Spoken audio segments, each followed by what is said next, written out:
Hi అండి అందరికీ. Welcome back to our channel. ఈరోజు వ్లాగ్ అయితే మామిడికాయ పచ్చడి అండి. ఎక్కువ రోజులు నిల్వ ఉండే మామిడికాయ పచ్చడి ఏ విధంగా ప్రిపేర్ చేసుకోవాలో ఈ వీడియోలో చూసేయండి. అసలు స్కిప్ చేయకుండా చూడండి. స్పైసీగా బాగుంటుంది మామిడికాయ పచ్చడి. మనం పచ్చళ్ళకి మనం టిఫిన్ బాక్స్లకి దేంట్లోకైనా యూజ్ చేసుకోవచ్చు. తెలంగాణ స్టైల్లో విలేజ్ వాళ్ళు ఎట్లా చేస్తారు అనేసి అయితే మీతో షేర్ చేయాలనుకుంటున్నాను. మేమైతే ఈ విధంగా అయితే చేసుకుంటాము. మీకు వీడియో కనుక నచ్చినట్లయితే ప్లీజ్ ఒక లైక్ అయితే వేసుకోండి. చూసేద్దామా, మరి లేట్ ఎందుకు, ఆలస్యం ఎందుకు, చూడండి.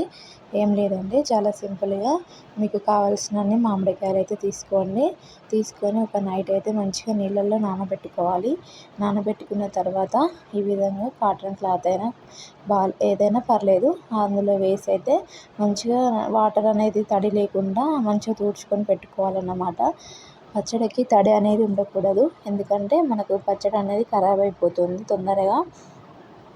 చూడండి, బాగా ఆరిపోవాలి కాయలైతే, అసలు నీళ్ళ తడి అయితే ఉండకూడదు. ఈ విధంగానైతే కట్ చేసుకోవాలి. ఫస్ట్ చూడండి ఎంత ఫ్రెష్గా ఉన్నాయో. కడిగి ఆరబెట్టుకోవాలి చాలాసేపు, లేదంటే పచ్చడి ఖరాబ్ అవుతుంది. చూడండి, పగిలిన కాయలు కూడా యూజ్ చేయొద్దు అన్నట్టు పచ్చడికి. మంచి ఫ్రెష్గా యూజ్ చేయండి, ఎందుకంటే మనకి ఎక్కువ రోజులు నిల్వ ఉండే పచ్చడి కదా, ఖరాబ్ అయిపోతుంది. ఈ విధంగానైతే చిన్న చిన్న ముక్కలు అయితే కట్ చేసి పెట్టుకున్నా. చూడండి, బాగా పెద్దగా లేకుండా బాగా చిన్నగా లేకుండా మీడియం సైజులోనైతే కట్ చేసి పెట్టుకున్నా. నేనైతే బాగుంటుందండి పచ్చడి, మనం టిఫిన్లకి యూజ్ అవుతుంది. మనం చేను కాడికి ఏడికి వెళ్ళినా పచ్చడిని తీసుకెళ్తాం కదా, పెరుగులోకి కూడా బాగుంటుంది మామిడికాయ పచ్చడి అయితే. చూడండి, ఇప్పుడు సమ్మర్ కదా, అందరు చేసుకునే ఉంటారు. చూడండి, ఇక్కడ ఫస్ట్ అయితే మనం పోపు చేసుకొని చల్లారబెట్టుకోవాలి. దానికోసం ఒక గిన్నె తీసుకొని ఇందులో 1/2 కిలో ఆయిల్ అయితే వేసుకోవాలి. పోసుకున్న తర్వాత ఇందులో కొంచెం జీలకర్ర, కొంచెం ఆవాలు, కొంచెం మెంతులు వేసుకోవాలి. కొంచెం కొంచెం వేసుకోవాలి, ఎందుకంటే మనకు కాయలు కొన్నే ఉన్నాయి కదా, సో దానివల్ల ఆయిల్ అనేది బాగా ఫస్ట్ అయితే హీట్ చేసుకోవాలి. హీట్ చేసుకున్న తర్వాత ఇవన్నీ వేయాలన్నమాట, లేదంటే మనకు పోపు మాడిపోతుంది. పోపు మాడడం వల్ల మనకు మామిడికాయ పచ్చడి అనేది టేస్ట్ అస్సలే ఉండదండి, ఖరాబ్ అయిపోతుంది. సో మనం పోపు అనేది పర్ఫెక్ట్గా చేసుకోవాలి. ఇది అనేది ఫస్ట్ మాడిపోకుండా చూసుకోవాలి. అందుకే ఫస్ట్ అయితే ఆయిల్ హీట్ చేసి తర్వాత ఇవన్నీ వేసుకోవాలి, ఎందుకంటే ఆ హీట్కి అవి అనేది మంచిగా ఫ్రై అయిపోతాయి అన్నమాట. లేదంటే మనకు ఆయిల్ అనేది హీట్ లేకుండా అలానే స్టవ్ మీద చేసామంటే మాడిపోతుంది. సో ఈ విధంగానైతే చేసామన్నమాట. ఇక్కడ చూడండి, పోపుకి అయితే వెల్లుల్లి రెమ్మలు అయితే ఇలా పొట్టు తీసుకొని అయితే వేసుకోవాలి. ఎక్కువనే తీసుకోవాలి, ఎందుకంటే ఫ్లేవర్ బాగుంటుందండి. వెల్లుల్లి టేస్ట్ కోసం బాగుంటుంది, ఇవైతే ఎక్కువనే వేసుకోవాలి. తర్వాత ఒక ప్యాన్ పెట్టుకొని ఇందులో మెంతులు అయితే వేయించుకోవాలి. కొన్ని మెంతులు వేయించుకోవాలి. ఇవన్నీ పౌడర్లు చేసుకోవాలన్నమాట, మనం మామిడికాయ పచ్చడిలో వేయడానికి ఇవైతే ప్రిపేర్ చేసుకోవాలి. చూడండి, ఈ విధంగానైతే వేయించుకోవాలి, బాగా మాడకూడదు ఏవైనా. ఫస్ట్ అయితే మెంతులు వేయించుకున్నాం కదా, నెక్స్ట్ అయితే జీలకర్ర వేయించుకోవాలి. ఇక్కడైతే జీలకర్ర వేయించుకుంటున్నా. ఈ విధంగా వేయించుకోవాలి. ఎక్కువ రోజు నిల్వ ఉంటుంది కాబట్టి కొంచెం జాగ్రత్తగా పర్ఫెక్ట్గా చేసుకోండి, లేదంటే మనకు పచ్చడి ఖరాబ్ అయిపోతుంది. చూడండి, ఇక్కడ మిక్సీ జార్లోనైతే మెంతులనైతే వేసుకున్నా, ఇక పౌడర్ అయితే చేసి పెట్టుకున్నా.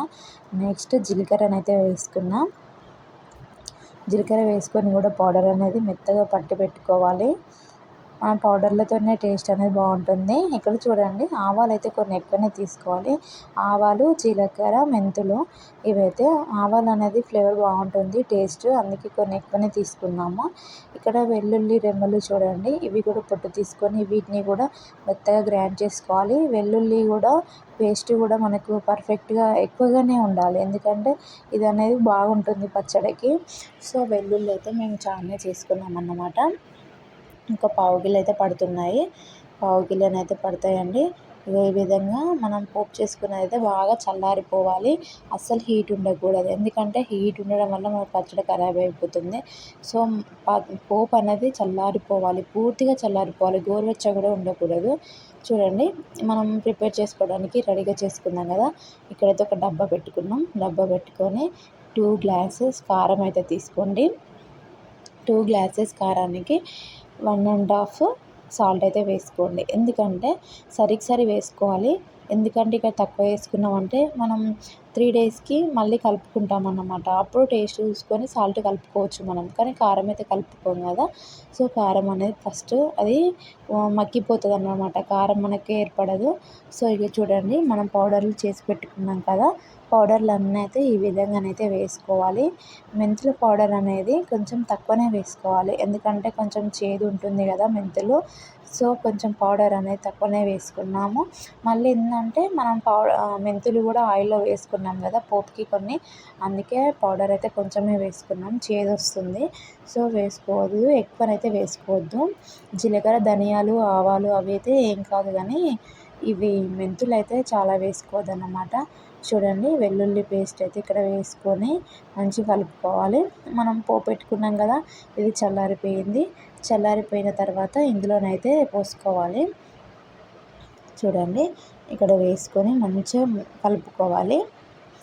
మంచిగా కారం, ఉప్పు, మసాలాలు అన్నీ కలిసే విధంగా మంచిగా కలుపుకోవాలి. మంచిగా కలుపుకోవాలన్నమాట. మనకు మంచి ఫ్లేవర్ అనేది వస్తుంది కలుపుతుంటేనే బాగుంటుంది. స్మెల్ మాత్రం అదిరిపోతుంది. ఈ విధంగా ఈ కొలతలతో చేసుకోండి, బాగుంటుంది. చూడండి ఇక్కడ కట్ చేసి పెట్టుకున్న మామిడికాయ ముక్కలు ఉన్నాయి కదా, వాటిని అయితే ఇందులో వేసుకోవాలి. చూడండి ఇక్కడ మంచిగా వేసుకొని కలుపుకోవాలి. ప్రతి ముక్కకి మనం కారం, ఉప్పు అవన్నీ పట్టే విధంగా, ప్రతి ముక్కకి పట్టే విధంగా కలుపుకోవాలి. పర్ఫెక్ట్గా ఉంటుంది, అసలే ఖరాబ్ కాదు. వాటర్ అనేది లేకుండా చూసుకోవాలి, వాటర్ తడి ఉండకూడదు.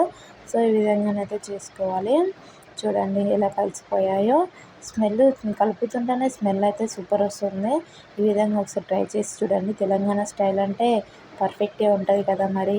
చూడండి ఈ విధంగానైతే చేసుకోవాలి. ప్రతి ముక్కకి కలిసిపోవాలన్నమాట కారం. ఈ విధంగానైతే చూడండి ఫైనల్లీ ఈ విధంగా అయిపోయింది కదా. దీన్ని మనం ఏం చేయాలంటే ఇప్పుడు మనం ఆయిల్ అయితే పోపు చేసుకున్నాం కదా, అందులో కొంచెం ఆయిల్ ఉందనేసి అయితే అందులో వేసి పెట్టుకున్నమాట. చూడండి ఈ విధంగానైతే మొత్తం ఇదంతా అందులో వేసుకున్నాము. నెక్స్ట్ డే నైట్ అయితే అలా వేసుకున్నాం కదా, ఇది మార్నింగ్ అన్నమాట. మార్నింగ్ చూడండి, మార్నింగ్ అయితే ఈ విధంగా కలుపుకుంటున్నాం. చూడండి ఏ విధంగా ఉందో, నోట్లో వాటర్ అనేది అయితే వస్తున్నాయి కదా. చూడండి ఎంత బాగుందో, కారం, ఉప్పు అన్నీ మంచిగా కలిసిపోయాయి కదా. మనకు పచ్చడి అయితే రెడీ అయిపోయింది. ఎంత బాగుందో చూడండి, స్మెల్ మాత్రం అదిరిపోతుంది కదా. చూడండి ఎంత గ్రేవీగా ఉందో. తప్పకుండా ట్రై చేయండి, మీకు కూడా నచ్చుతుంది. ఈ కొలతలతో చేసుకోండి, అస్సలే ఖరాబ్ కాదు. ఓకేనా ఫ్రెండ్స్, మీకు కనుక ఈ వీడియో నచ్చినట్లయితే ప్లీజ్ లైక్ చేయండి, షేర్ చేయండి, సపోర్ట్ చేయండి. ఫైనల్లీ ఏం చేయాలంటే జాడీ ఉంటుంది కదా మీకు, జాడీ ఉంటే జాడీలో వేసుకోండి, లేదంటే మాకు పగిలిపోయిందండి. సో నేనైతే ఇక్కడ కొంచెం అందులో అల్లం వెల్లుల్లి పేస్ట్ ఉంటుంది కదా, వెల్లుల్లి డబ్బు అయితే తీసుకున్నాండి, డబ్బులో వేసుకో. చూడండి ఇక్కడ ఒక డబ్బాలోనైతే వెల్లుల్లి పేస్ట్ అనేది మొత్తం చివరన రాసి పచ్చడి అయితే ఇలా వేసుకోవాలి.